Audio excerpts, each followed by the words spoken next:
Oh, good morning. It's smoky still. I can't really breathe. I can't smell what the rock is cooking, but I can tell you what we're cooking, and this is 351 Windsor. And I know, finally, I haven't been able to sleep for like a week, just excited to pull this engine apart. That's the plan for this video. I'm gonna take off that flywheel, I'm gonna put this engine on the stand, and I'm gonna start tearing into it, showing you what I like to do, some little, maybe, I don't know if there's any tips or tricks. Pulling an engine is quite simple, and maybe you find it intimidating, maybe someone you know finds pulling an engine intimidating. You know what, you just have at it, stay somewhat organized, nothing to be worried about. I'm hoping to see a block that's in good shape with no visible damage. It will be going to a machine shop later, but yeah, we'll see how far we can get. I'm excited. I know you're still excited. Shut up, Jesse, and let's see this friggin' engine come apart. I get it. I can't. I just keep talking. I'm still talking. Shut up. Let's do it. I know. Come on.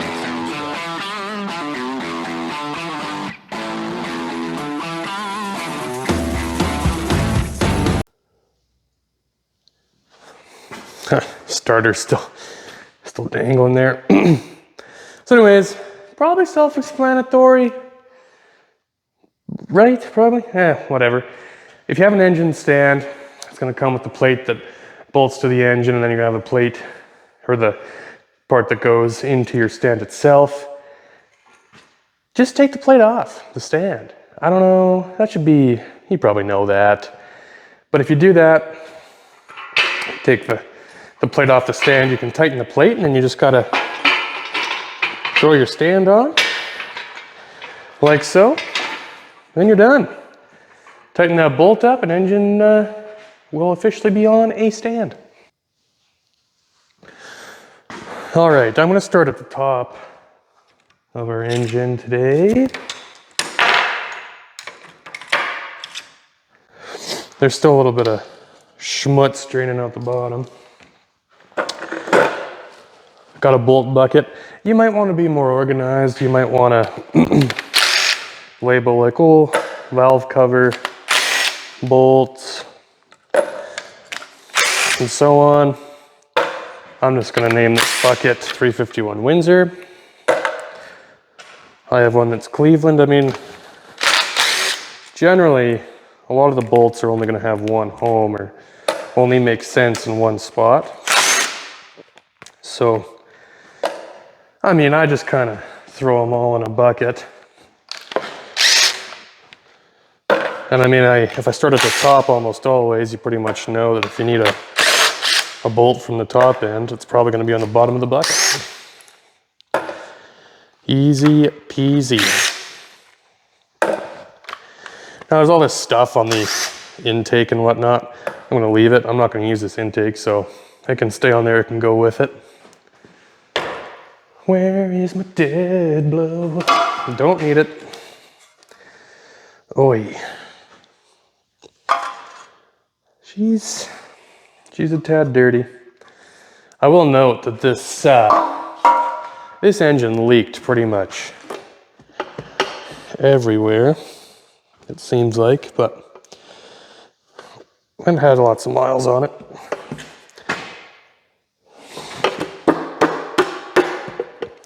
Come on. Yuck. But I mean, that looks as fine as it probably could, really.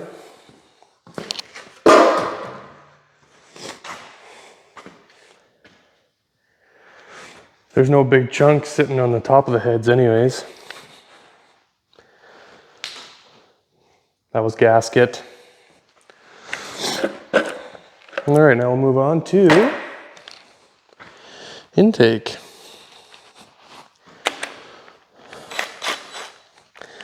Which would require the right size.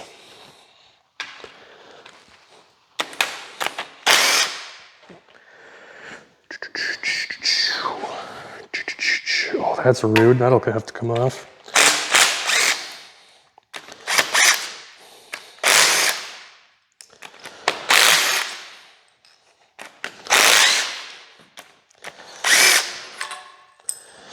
Mason's not here today.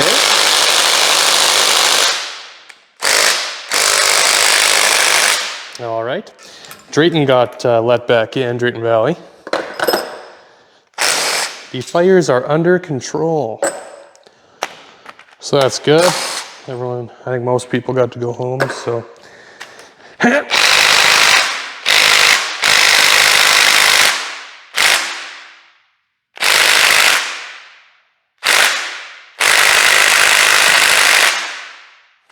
don't know if that one's gonna come out with the impact. That's fine, it's fine. Oh my.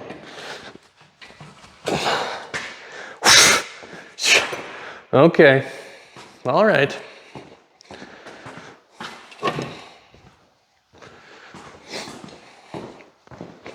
La na la na na na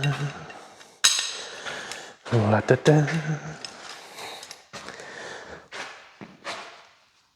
Oh, that is very tight.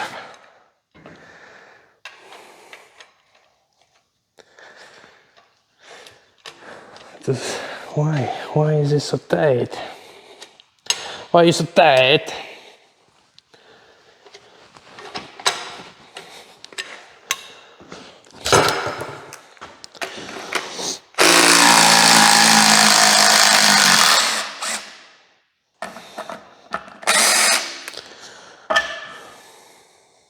Yuck.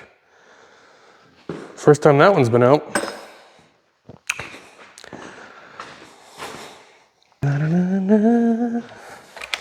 Fudge. Oh, no, it worked.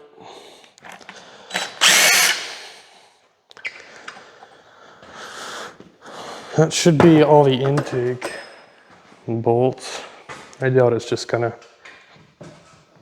yeah, she's gonna need a couple love taps. Dead blow. Dead blow.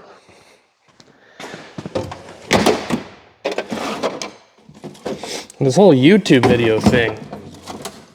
Ugh. You can't have music. And I'm a terrible singer. So that's fine.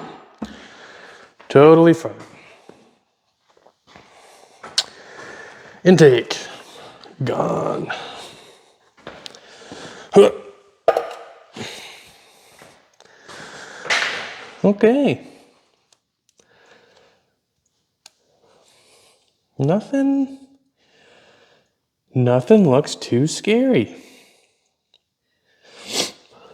Nothing cracked up top, anyways. In the valley. Why don't I just show you? Dun, dun, dun, dun, dun. Actually looks pretty good. There's no crazy cracks or big chunks of metal.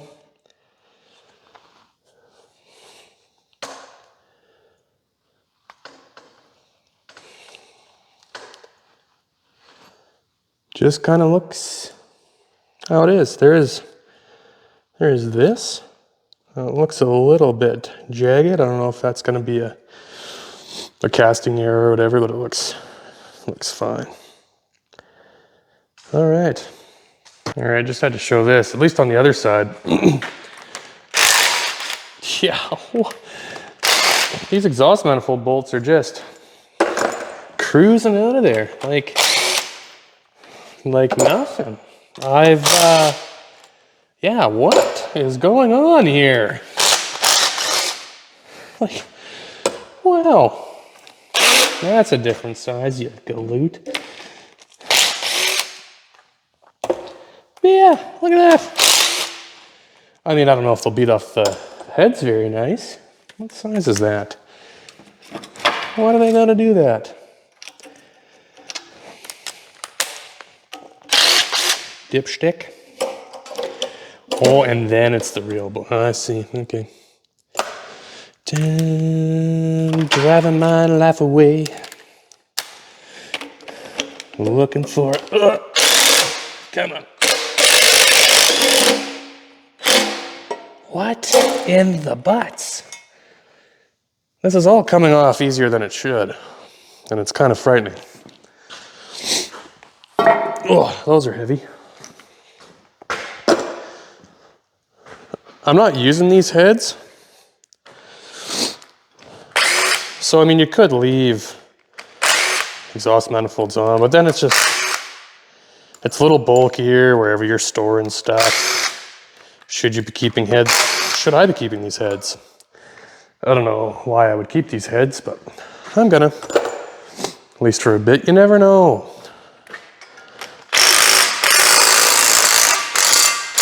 Somewhere down the... Why is this happening so easy? Somewhere down the road, we might need some of this. This is going well.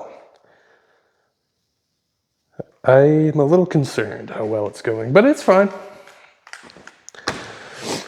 I guess while I'm here, if you were keeping all this, your rocker and everything, and you weren't gonna change nothing out and this is what you were gonna do, you would mark them like with a paint pen, or you'd put them in a way that, you know, this is for such cylinder, say, where are we, driver's side front, passenger side front, and go that way, or you could mark them by each individual cylinder. I'm not gonna be using any of it, so I'm gonna be taking these off, pulling push rods. I'll keep the springs in the heads. I don't. You know, I might even put the rockers back on. Push rods don't matter. So that's what I'm gonna do next is yank all that off and go from there.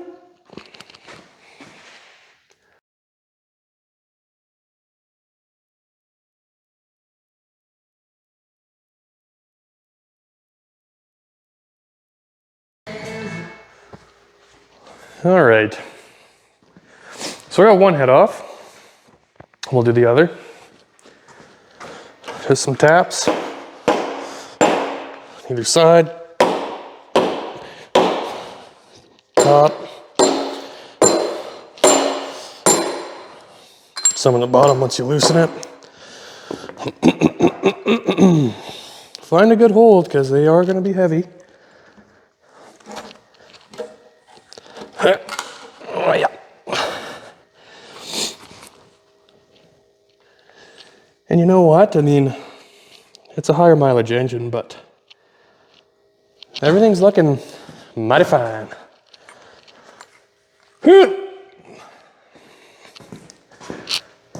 Leave a trail of coolant behind you so you know where you set them. Ah, good, I did that.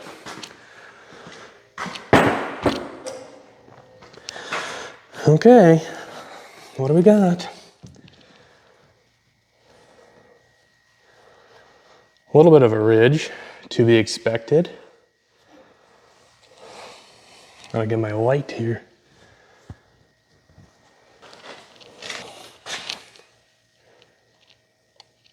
Shoot, this engine's in nice shape. And I mean, it ran perfect, so I'm not surprised.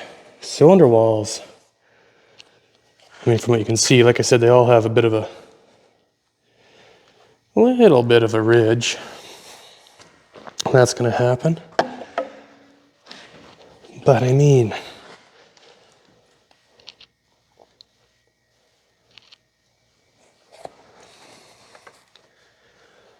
they just look so nice. You probably want to see. Well, let's go. Whoop, whoop. We're gonna have the best light here.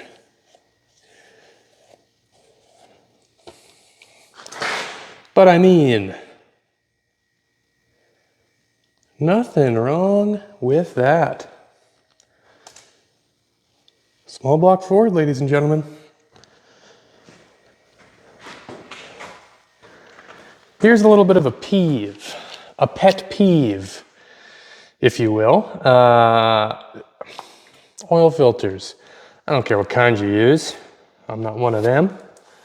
If you change your oil, you know, enough, it shouldn't matter. But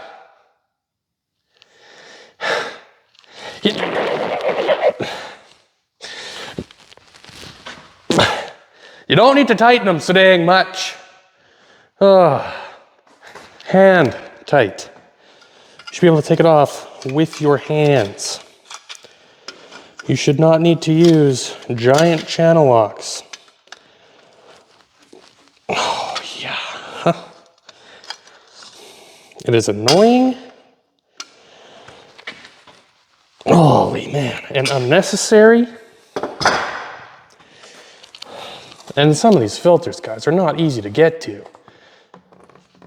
with your hands, let alone trying to get big old channel locks in. Oh, look, it has directions.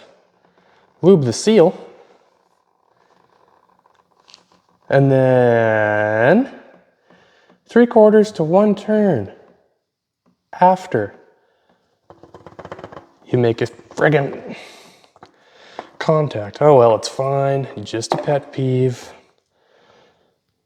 Just saying, you don't have to hulk out putting on a filter. And when you do change it, make sure that you get the gasket with it. That one is stuck on there. Then it'll leak. Anywho's. All right, I'm gonna yank these lifters out. Now, like I said, if you're reusing all your components, you're reusing your push rods, your rockers, you know, your lifters, you really, really got to make sure that your push rods match back up with your lifters throughout everything. You got to keep them organized.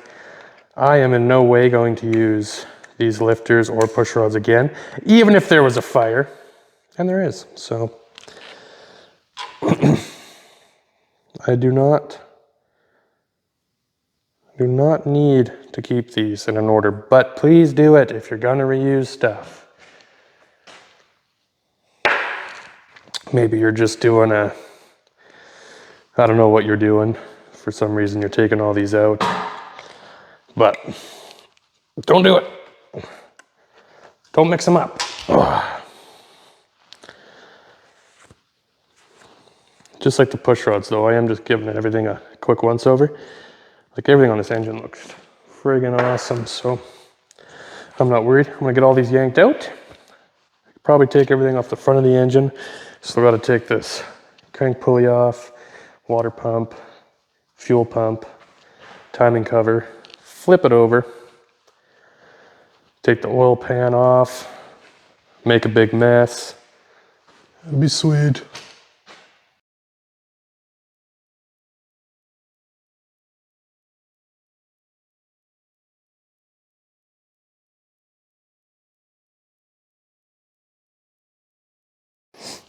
Now, you can put cardboard down before you start tearing an engine apart, or you can do the smart thing. Wait till you make a huge mess and then put cardboard down. I'm just saying. Be smart. Wait till there's a mess. So, we're gonna roll this engine over so that the pan is up in the air for us. Some engine stands require the right frickin' shock.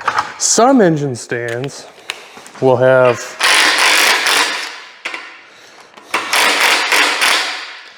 a little bar to help you roll the engine.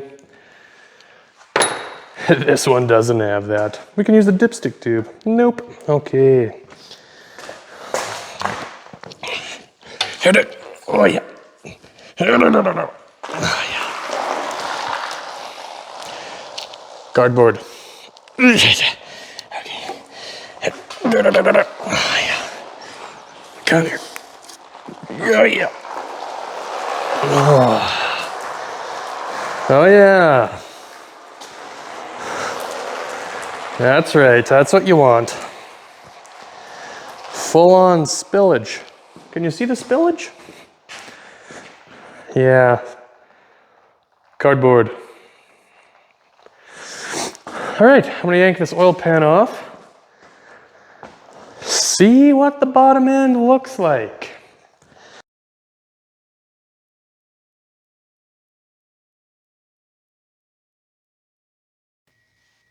Okay, now I'm sure if you're watching this video, you've probably at least sometime watched another engine video where they did everything apart and everything. I pretty much guarantee it, but maybe you haven't. So anyways, I, for one, don't have a puller to take that balancer off the crank, but normally, and what I'll do in a second part to this video is pull that off, pull the timing cover off, pull the pistons off. Basically, you're going to take rod bearing cap off.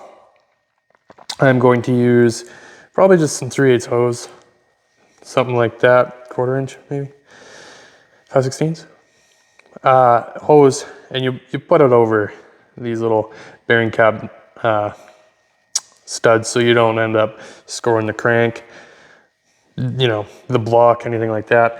Not that, you know, we're going to use any of it, but it's proper engine etiquette. Then we're going to take the bearing caps off, main caps off, and then we'll pull the crank.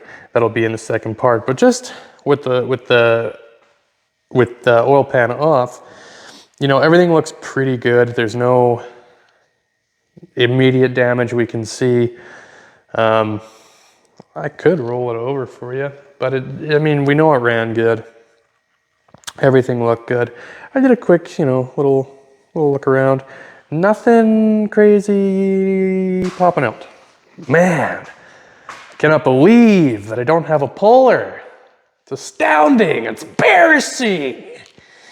Shoot. That's all right. So yeah, that'll be, I guess, a part 2 of the teardown and inspection of this block. So yeah, I'm gonna get a puller, pull off this balancer, pull off the timing cover, knock these rod bearing caps off, knock the pistons out, knock all these caps off the mains and everything, off the crank, pull the crank, really look close at this engine. Make sure that before I send it away to a machine shop or order a bunch of very expensive speed parts, that in fact, from what we can tell, the block is going to be able to handle some mods, and that it's not hiding some catastrophic failure points under there. And from what I've seen, I mean, it's perfect. It'll be fine. That's a small block Ford thing. I mean, everyone has their brands. I like Ford. I'm gonna be biased. But listen, it's hard to deny, guys, that you know, they made a good engine. It's had, what, 210,000 clicks on it. Doesn't appear to ever have been apart before. Yeah, it leaked oil out of every single piece that it could have. Whatever. That's what they did back then. They leaked so many miles. Whatever. You know, that being said, engine looks really good so far. Stay tuned next week where we pull the rest off and really get up and inspect everything. Probably go to the car wash and wash the grossness off. It is caked. But yeah, maybe comment, maybe you're working on an engine, maybe what your plans are, what your builds are. Like I said, this is going in the Z7. Gonna do probably a 408 stroker. We're aiming for big horsepower. Stay tuned, it's gonna be a blast. And of course, we'll see you next Tuesday. Adios. Which I believe is Spanish, right? I believe it's an old wooden ship.